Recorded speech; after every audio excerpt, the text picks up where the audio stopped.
माधवनगर येथील मुख्य रस्त्याचे काँक्रिटीकरण आणि रुंदीकरण करण्याचा प्रस्ताव रस्ते वाहतूक मंडळामार्फत राबवण्यात येणार असल्याची माहिती समोर आली आहे।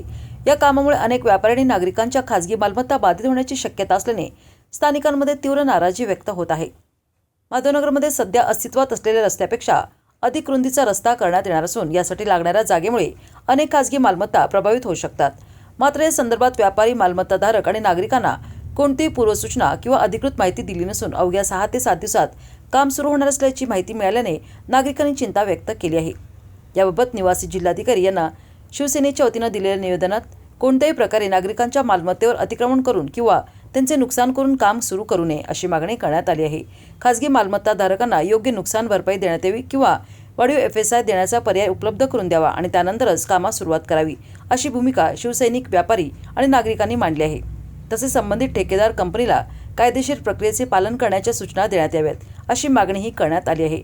अन्यथा रस्त्याच्या कामाला तीव्र विरोध करण्यात येईल, काम बंद पाडण्यात येईल आणि उग्र आंदोलन छेडण्यात येईल असा इशारा निवेदनातून देण्यात आला आहे।